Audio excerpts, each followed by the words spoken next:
Hey everyone, thanks for tuning in to another episode of Esoteric Literacy. Today we're going to be talking about the Hermetic principles, or the Hermetic sciences. Now the Hermetic sciences go back to about the 1st or 2nd century AD. They were believed to be earlier than that, from ancient Egypt, actually before the flood, so sort of like ancient Atlantis. The Corpus Hermetica was a group of texts that were very popular in Alexandria, Egypt, basically in the 4th and 5th centuries AD. They were thought to be the products of thousands of years earlier, but scholarship in the early 17th century more or less proved that these works were actually created by a man named Ammonius Saccas from Greece. He was the teacher of Plotinus, the famous philosopher, very influential philosopher, and his school of people were basically behind the creation of the Corpus Hermetica. The Corpus Hermetica is a group of texts, including the principal text called the Poimandres, which is said to be a conversation from God to Hermes Trismegistus, and the other texts are lectures from Hermes to his students Tat, Ammon, and Asclepius. And of course these are mythologically known as Greek and Egyptian gods, but they were said to be the students of Hermes Trismegistus. So the texts themselves are mythologized if it's to be believed that they were created by this Greek-Egyptian syncretic school in Alexandria, around Plotinus in the 1st or 2nd centuries AD, or if they are actually from, ancient Atlantis. Some people still believe that they are, in fact, from, pre-flood times. I don't really know. It makes more sense to me that they would be from the Alexandrian Coptic period.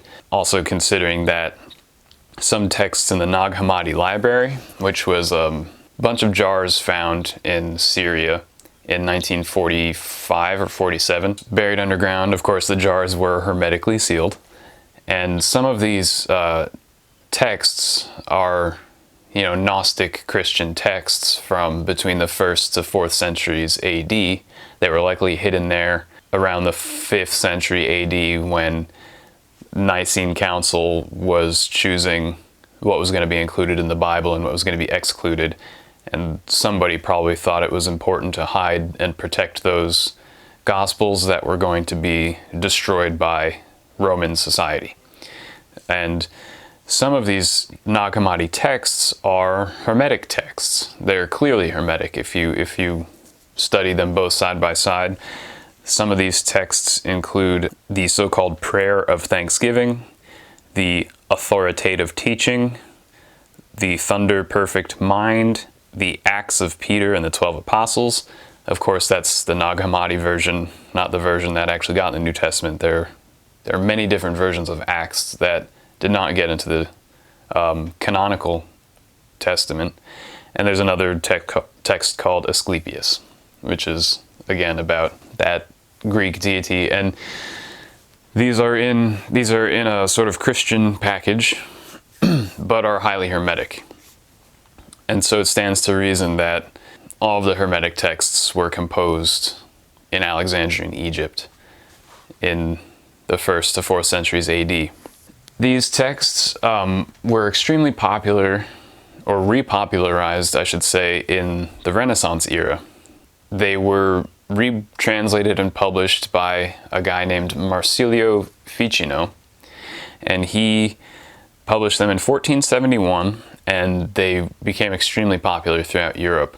And they are said to have been lost for 1,000 years. The latest mention of the Hermetic texts was actually by St. Augustine, and he was very much influenced by Hermetic thinking. He disagreed with a lot of it. If you study his book, City of God, he disagrees with a lot of what Hermes taught, and he did believe that Hermes wrote the texts. He didn't believe they were written by Plotinus's teacher, Ammonius Saccas.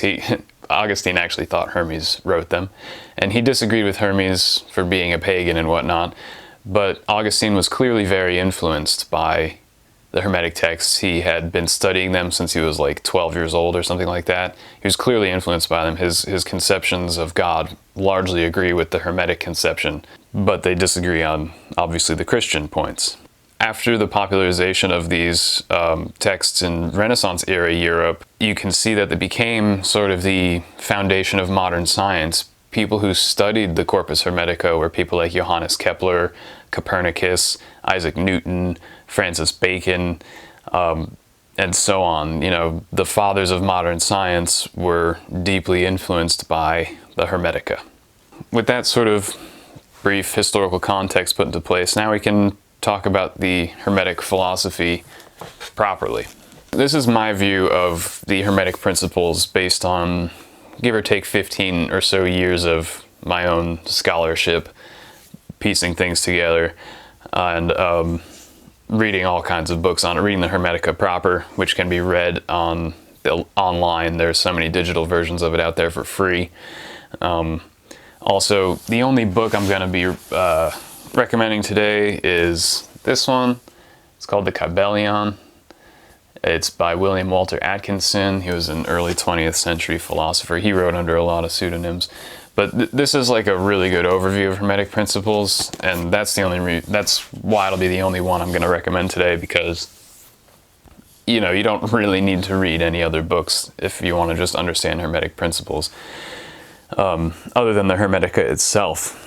But of course, you can study all kinds of other things, all sorts of other Christian mysticism, alchemy, astrology, Renaissance era philosophy. There's so much to study that is Hermetic, but you first have to understand what Hermetic principles are in order to understand that these other texts are also Hermetic, because they're not explicitly Hermetic. Like if you studied, you know, late 19th century chemistry, you might not actually see that it is Hermetic. It's not like there's modern chemists talking about the Corpus Hermetica or the laws of correspondence or anything like that.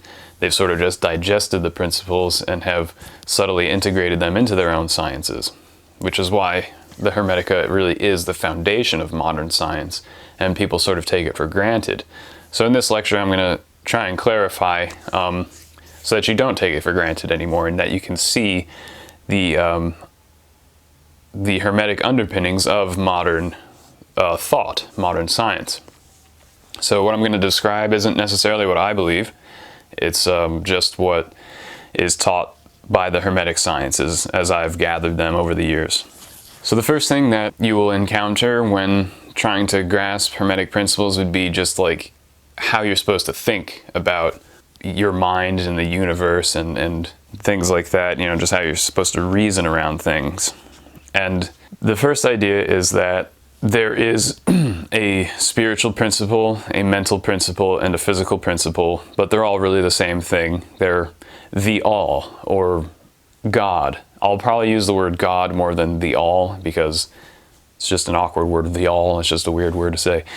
And you have to reason around it that the all, or God, is infinite. There's nothing outside of it. It cannot be defined or confined or bound by anything. It extends infinitely before the past and infinitely after the future. It is like not bound by time or space. And it can't use any material that is outside of it, because there is nothing outside of it. Everything that exists is within that. That is the reasoning of Hermetic science, is that the principle of the all, the principle of God, is this infinite, absolute, immutable, unchangeable, fundamental foundation of reality. It can't be added to, it can't be subtracted from, etc., etc. The other part of Hermetic reasoning is that mind cannot come from matter. Now this is one of the first principles it's related to one of the first principles of chemistry. Modern chemistry will tell you that all of what is contained within a product must be within the reaction itself. So whatever is in the outcome must have been in the ingredients. If like there's an outcome that has like carbon and hydrogen in it, then that same amount of carbon and hydrogen must have been in the ingredients somewhere. The Hermeticists have taken that one step further and have said that matter cannot create life or mind. You know, modern science or modern materialism will say that consciousness is just like the brain and chemical reactions and atoms bumping into each other and produce the mind. But this is not true according to the Hermeticists. You cannot produce mind. Mind produces everything else. If mind is in the outcome, mind must have been in the ingredients. So how can matter create mind if mind is not in the ingredients? It goes against materialistic science itself, saying that the outcome has to be in the ingredients, and yet materialistic scientists contradict themselves by saying mind, an outcome, is made up of ingredients that don't contain mind. So we have this contradiction in modern science, but the Hermeticists don't have this contradiction, because to them life and mind is higher than matter, and causes come from higher and move toward lower. Most effects are in the lower plane, most causes are in the higher planes. And so mind is higher, therefore matter is lower. Mind precedes matter. Mind does not come from matter. And once you get these into your reasoning, then you can begin to understand Hermetic principles. And there are 7 Hermetic principles to cover, as all good things come in 7s. The first principle of Hermeticism is mentalism. The idea that all is mind. Everything is the mind of God, from spirit to energy and ether and matter, everything. It's all the mind of God and manifestations of that universal mind. This allows for like the foundation for like psychic phenomenon. And of course, ancients were more or less obsessed with psychic phenomenon, oracular experiences, telepathy, telekinesis, the creation of matter from mental activity. You know, all those sorts of mental activities were made possible because the universe is mental. So therefore, psychic capabilities are very much a reality, according to Hermeticists. It's not really something that they need to debate. It also shows the underpinnings of real alchemy. Now, a lot of people consider alchemy to be the transmutation of minerals or metals, you know, lead into gold. While that's chemistry, not alchemy.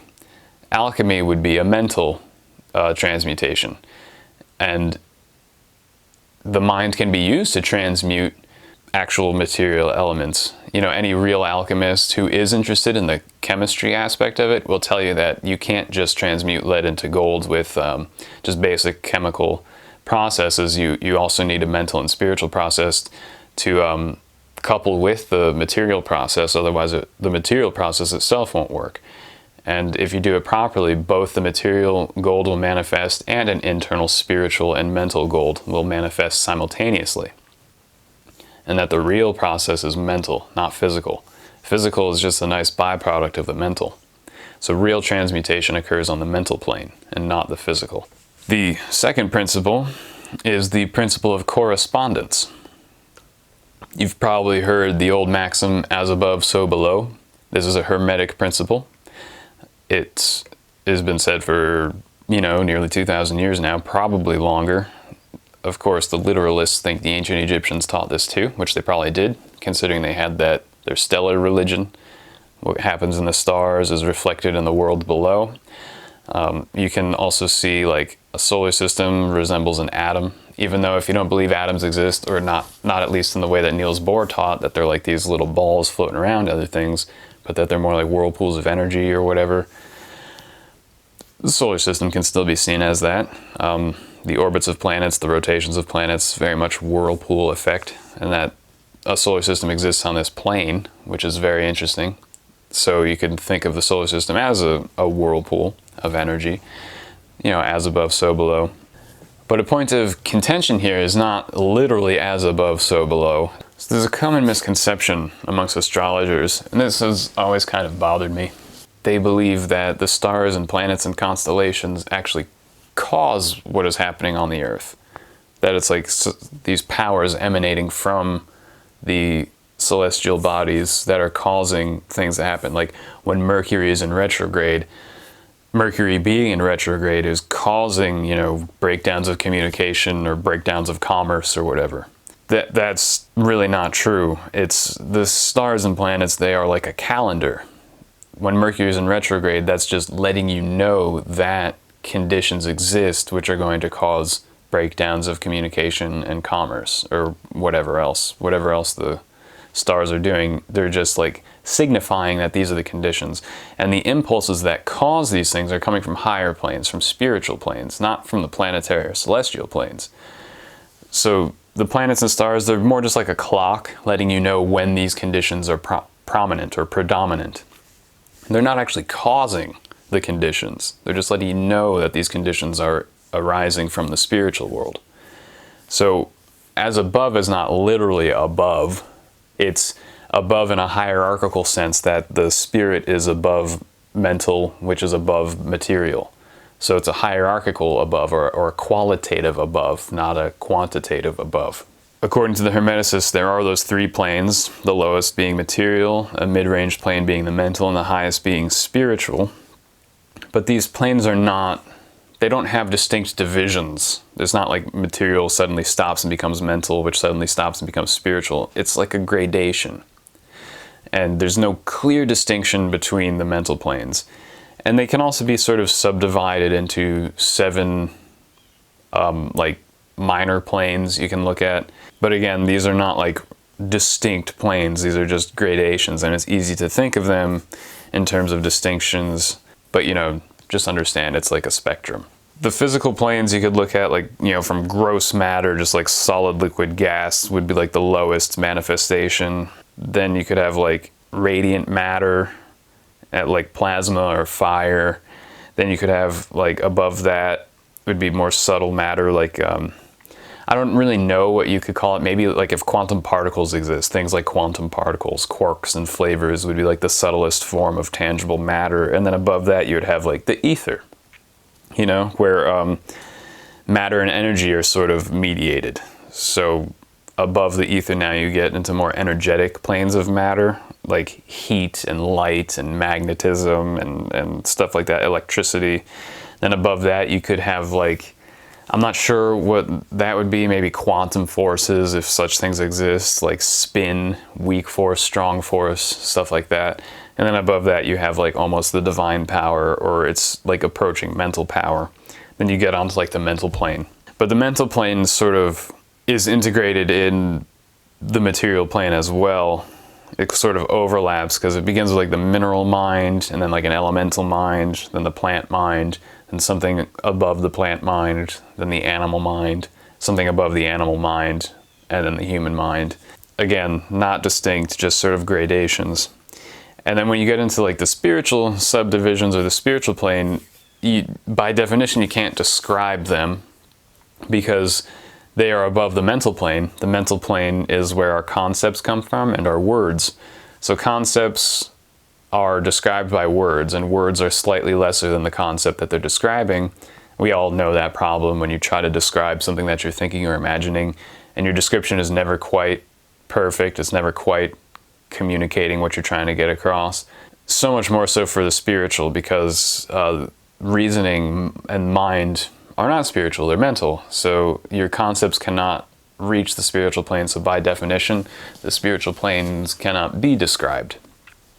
But they almost can if you try to like allow for lesser conceptualizations. Like you could think the lower spiritual plane is where, you know, masters and adepts from the human race sort of dwell, and then above them you could have like the angelic hierarchy.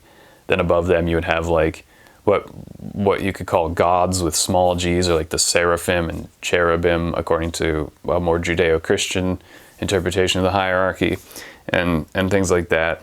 In order to see those things, you would need to develop your clairvoyance, which is a sort of spiritual perception.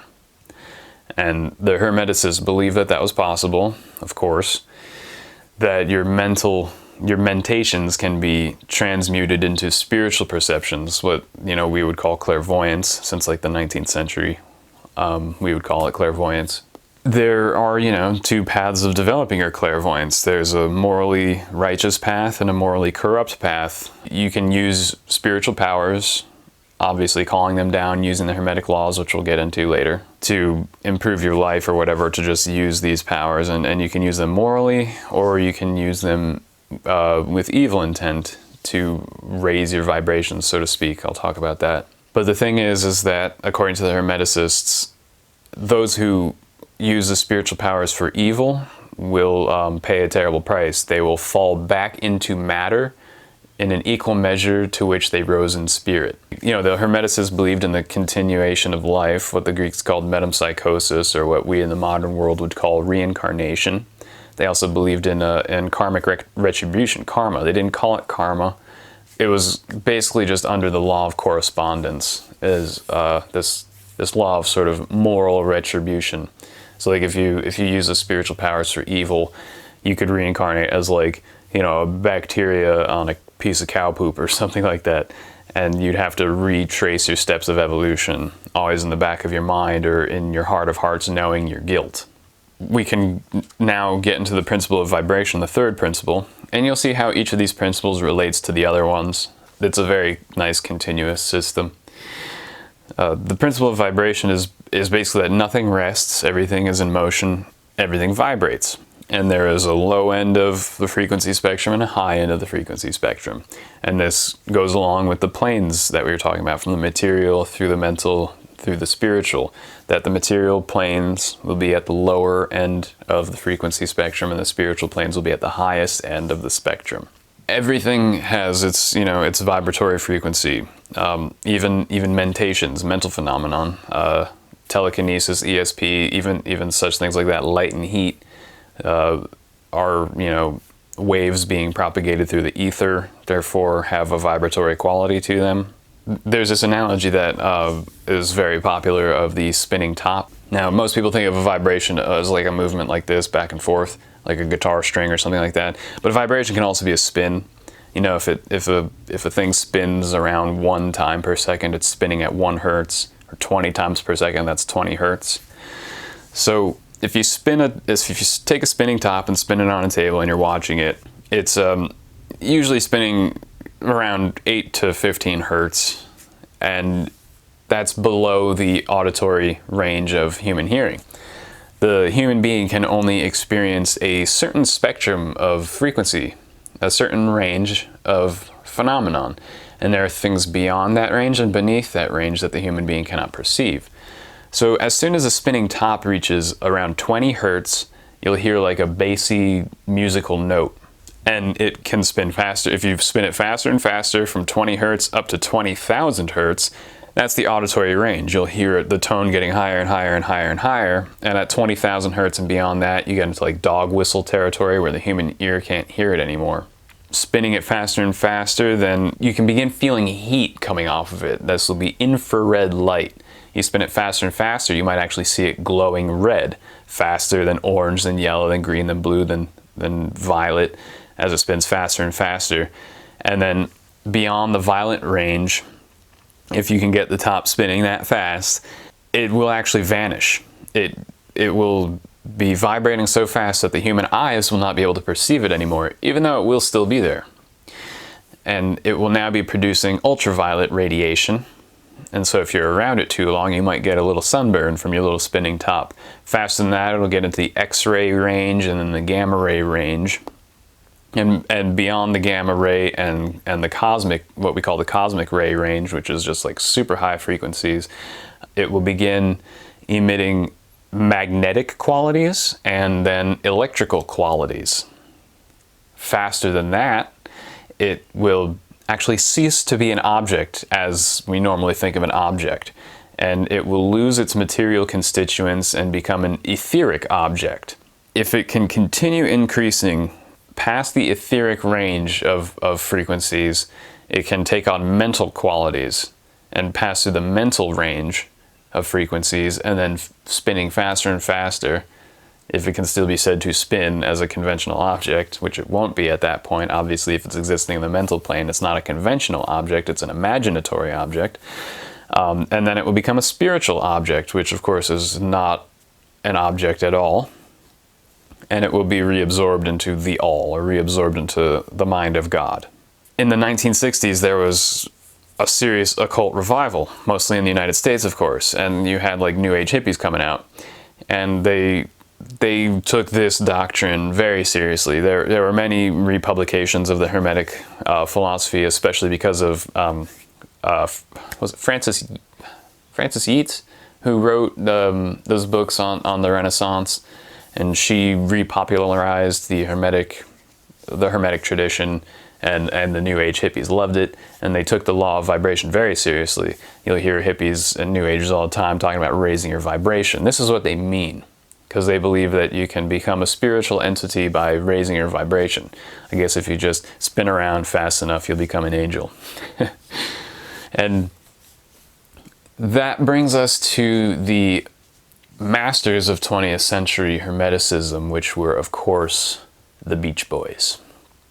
So this law of vibration actually accounts for some of the UFO phenomenon. Not all of the UFO phenomenon, but some of it can be accounted for. If there are many pilots throughout the years who would describe seeing, what you might call a flying saucer, and as they appear, they'll first get anomalous readings on their electromagnetic instruments, and then they'll see a violet object high in the atmosphere, and as the object moves lower in the atmosphere, it'll become blue, green, yellow, orange, red, and when it gets into like the breathable area of the atmosphere, it will appear as a solid, sometimes metal object. This is a vibratory decrease through the spectrum from beyond the range of human perception to well within the range of human perception. And there are many thousands of UFO reports that follow this modus operandi, this sort of theme of vibratory decrease and increase. The same thing happens as they leave. They go up through the spectrum until they disappear from the human range. A lot of the times, people who see UFOs, they don't just fly off into space. They simply vanish. They simply turn violet and then just disappear without a sound. So the fourth principle is the principle of polarity. The principle of polarity is that all manifestations are dual, or they exist on a spectrum, on a pole, that everything has a pair of opposites, and that the opposite of a truth is also true, and that this means that all paradoxes can be reconciled, and that opposites are only apparent. These differences only exist by degree, and not because they're actually diametrically opposed. They only seem to be diametrically opposed, but they're actually the same thing. The idea that love can become hate, hot can become cold, east can become west, and a pole is somewhat more circular in logic than linear. When you think of east becoming west on a globe, like if you look at a sphere and you say the sun rises in the east, it doesn't mean anything really, because if you're like, if you walk east all the time until you get around to the other side, you're going to be, at some point, you're going to be in the west, according to maps, but you're heading east. So, these things are, there's not actually opposites, they're the same. And the differences are only by degree, by a spectrum, a gradient, if you will. And they're not actually distinct. They're only gradiently different. A very smooth spectrum of differences, and not actual any distinctions of phenomena or manifestations. Understanding this is a source of power for people. This is, when you get to the fourth principle of Hermetic laws, is when you start seeing the potential for what human beings know as magic or charisma or things like that. Or, the secrets of just having an equipoised mind, being in tranquility and mental peace all the time, that if you know how to look at the polarities of your emotions or your mental states, you can just, if you find yourself going toward one mental state like anger, you can apply happiness. You can use your willpower and your reasoning to apply happiness to your own emotional state and neutralize it.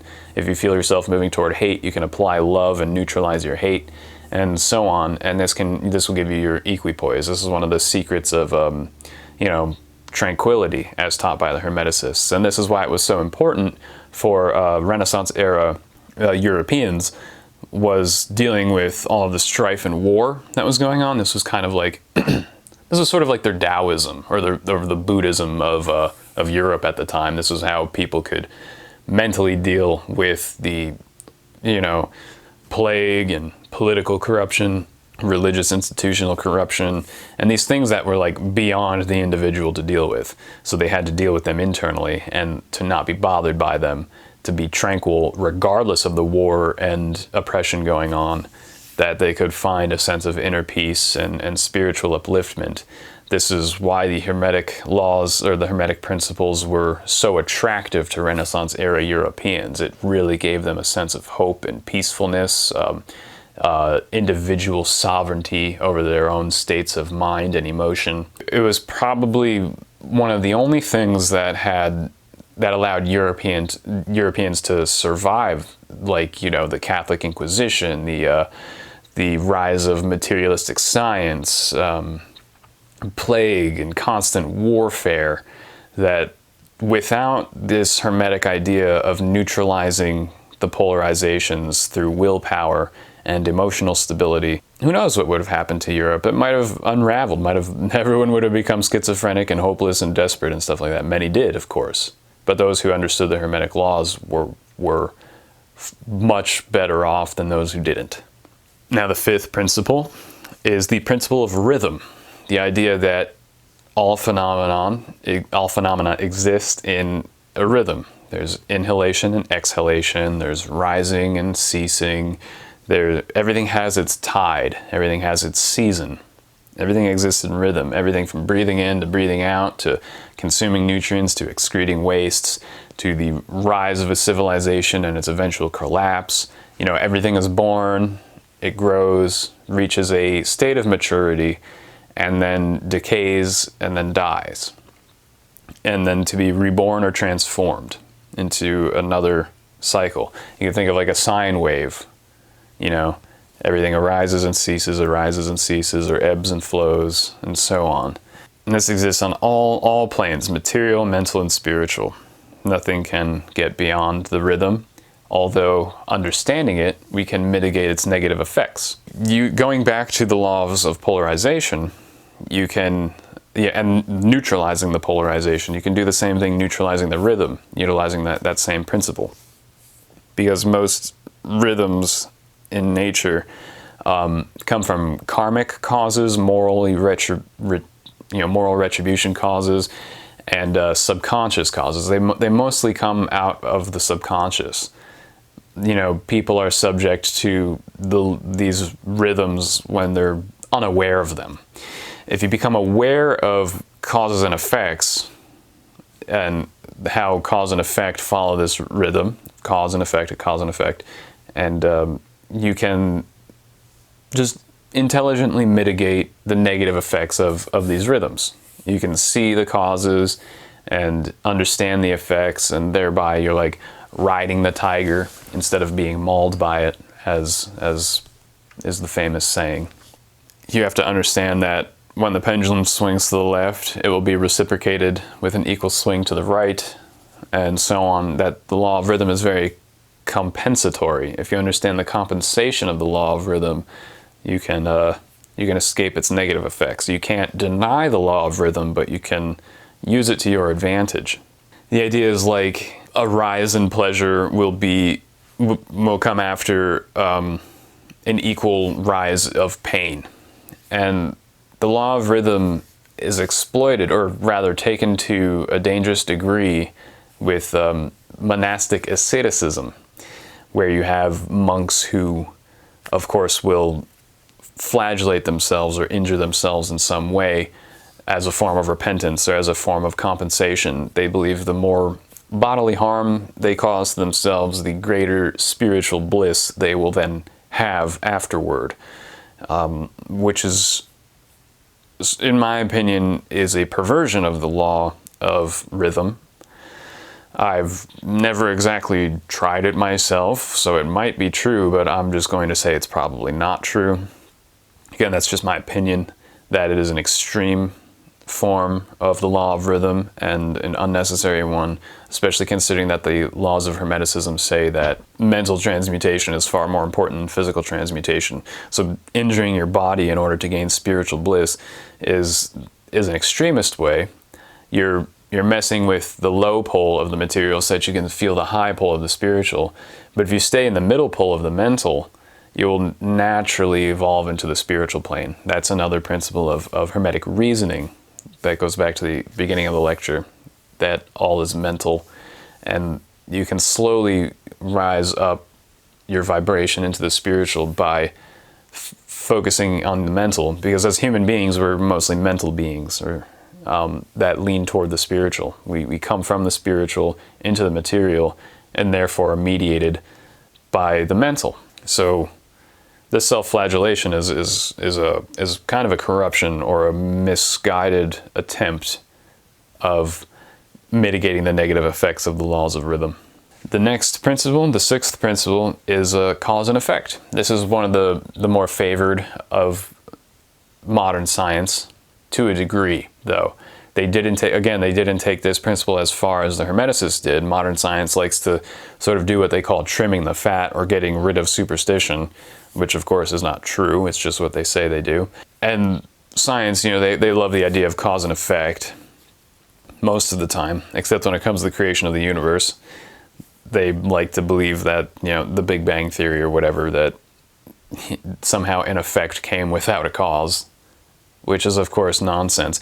There are only two groups of people that I've been able to uncover who believe that there can be effects without cause, and those are like neo-pagan so-called chaos magicians and materialistic scientists. They're the only two groups in all of human history who believe that there can be effects without causes. The idea that the universe was created, that's an effect. The creation of the universe is an effect. That it was created without a cause. Only two groups of people in human history to come to that determination. All other groups of people know that everything has a cause and a condition. Every effect has a cause, no matter what it is, including the creation of the universe. So in my opinion, it's delusional to believe that there is an effect without a cause. To the Hermeticists, it is absolutely incorrect to think that there can possibly be any effect without a cause. All effects have causes, no matter what they are, mental, material, or spiritual. All effects have causes. So of course, the philosophers watching, they will immediately begin thinking of the debate between free will and determinism. If everything has a cause, then that's a strong argument for determinism. But to the Hermeticists, this isn't true. And to the Hermeticists, there's no real debate between free will and determinism. This again goes on that polarity, the principle of polarity, that free will and determinism are just grades on a gradient. They are the same thing, they're just in different degrees. And the way a Hermeticist looks at it is that the closer one is to God, the more free they are, and the further one is from God, the more determined they are. It's pretty simple. That eliminates the paradox, it eliminates the debate. Of course, it requires the reasoning of God, the faith, if you will, of such a thing. And most modern philosophers, especially since the 18th century, can't stomach such theistic philosophy. So unfortunately, the paradox is extremely pervasive in modern science, or modern philosophy, especially in 20th century philosophy. All 20th century philosophy is the free will versus determinism debate. And in my opinion, it's just a laughable debate that shouldn't even be occurring. In the Hermeticist opinion, it's a debate that doesn't exist. And yet, we've had 150 years of this debate going on, and people are still raging at each other about free will and determinism, chaos versus order, and that sort of crap. And to the Hermeticists, these debates don't exist. They've reconciled these paradoxes. That's another reason why Hermeticism is experienced a revival in the 1960s, because by the 1960s there were large numbers of people who were absolutely tired of the debate between free will and determinism. They understood it to be circular nonsense, illogical, I think it was Alan Watts who called it illogical logic. The real principle, according to the Hermeticists, is that higher planes cause the manifestations of the planes below them. So the spiritual planes cause mental phenomenon and material phenomenon or manifestations, and that an adept or a master, no one can escape cause and effect, but they can use the laws to their advantage by using the higher laws against the lower laws, by using the higher nature against the lower nature, by using higher vibrations to transmute lower vibrations, and just intelligently using the higher aspects of reality to govern the lower aspects of reality, instead of vice versa, or instead of ignoring it and becoming a puppet. So like someone who is a master or an adept who has mental control and some degree of spiritual enlightenment can actually become a cause on the material plane instead of an effect. Instead of like a pawn or a puppet, they can actually cause things. Now, of course, there's a famous quote from Peter Parker's uncle about that. So it's important. I like to couple that idea with Taoism, with the Taoist philosophy of, just because you can rule the world doesn't mean you should, sort of an idea. Just because you know the secrets of the universe and nature doesn't mean you should lord it over everyone else. You should just keep to yourself. The world will take care of itself. The people will take care of themselves. Just because you can use higher laws against lower laws doesn't mean you should, or doesn't mean that you have the right to interfere with other people's lives or to govern other people's lives or to think you'll make a great politician or any crap like that, or a great scientist or an inventor. If you want to, that's your prerogative, but people who try to do good things with good intentions wind up just making everything worse because they don't fully understand these laws. They understand them a little bit, and then they employ them, and then they become a cause in the material plane without fully understanding, and then they cause more problems than they solve. So that's, again, you can abuse these Hermetic laws quite easily, and of course many politicians, businessmen, scientists, priests, and so on abuse the Hermetic laws. They learn a little bit about them, and then they absolutely abuse them. And what the road to hell is paved with. And the final principle of the Hermetic system is the principle of gender. The idea that gender is in all manifestation. There is a male and a female aspect on everything, physical, mental, and spiritual. The masculine can be seen as the penetrative, outward, moving, and the feminine as sort of the receptive, fructifying aspect. The two of them coming together, that's generation, productivity, creativity, is the interaction of these two aspects of reality, the genders of reality. Some examples of a masculine aspect of reality, at least on a more material plane, could be like electricity and magnetism. Feminine aspects of that could be like, the way atoms and molecules are formed, because they'll take that electricity and magnetism that is like coming from the ether or from the spiritual world into the material world, and then the feminine aspect will like coalesce those things into stuff. They'll like make the feminine aspect, like make stuff out of it. If the male is just sort of spewing force and electricity and magnetism everywhere, the female then collects it and does something with it. The male can be seen as like an anode. The female can be seen as the cathode. The male can be seen as like a positive charge. The female as a negative charge. Now, don't take positive and negative to mean good and bad. It just means anode and cathode. It's got nothing to do with quality. It's just, these are just words.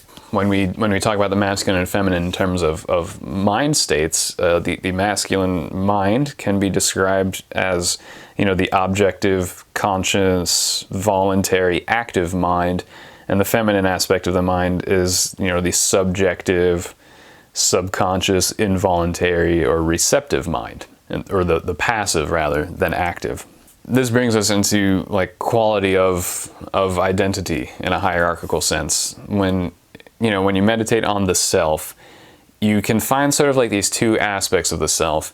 In Freudian psychology, you might call it like the ego and the superego. Again, I don't really like Freudian psychology very much, but it's popular, so you understand what I'm saying. The way William Walker Atkinson describes it, he says that there is the me and the I. The me is like your physical body, your mind, your thoughts, your thoughts and feelings and your memories, what Freud might call the ego. And then the I is like your higher self or your spirit self, which governs all the me.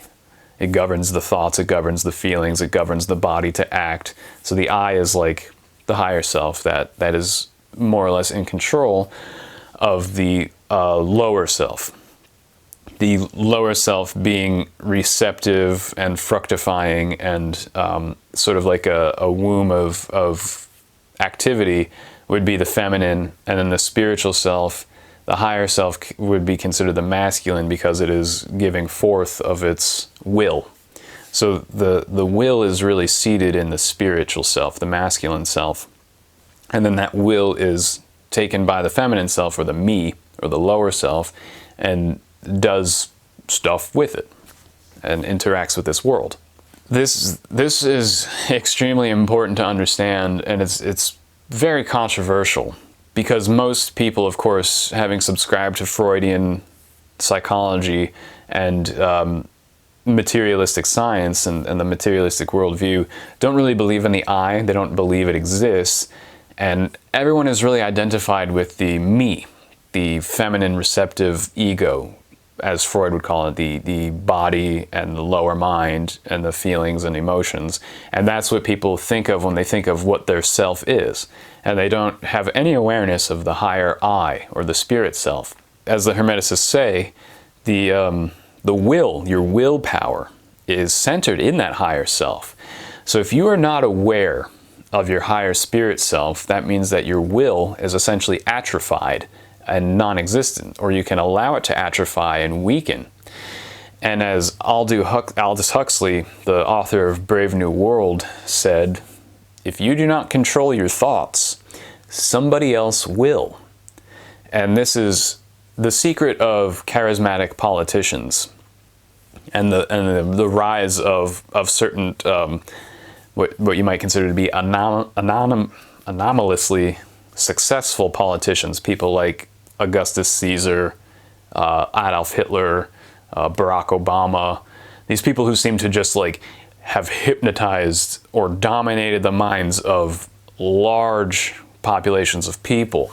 I wager it's because they understood this law in one way or another, this law of genders. If the government or the media or the powers that be are able to weaken your I and have you dwelling in the me, then your willpower weakens, and they can give you thoughts and will that you think is your own. They can make you think certain thoughts. You watch the news, and then later on you think exactly what the news told you to think, and you think it's your own original thoughts.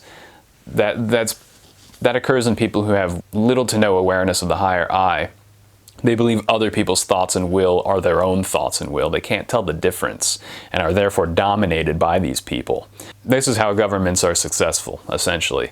This is also behind the quote-unquote feminization of people, or the reducing of masculinity in Western civilization that is so prominent today, that comes in, the guise of progressive political movements. The real agenda is that they know that the I is masculine and the me is feminine, so if they can get people to further and further identify with the me, with the feminine, and diminish the I, the masculine, then they are more easily controlled.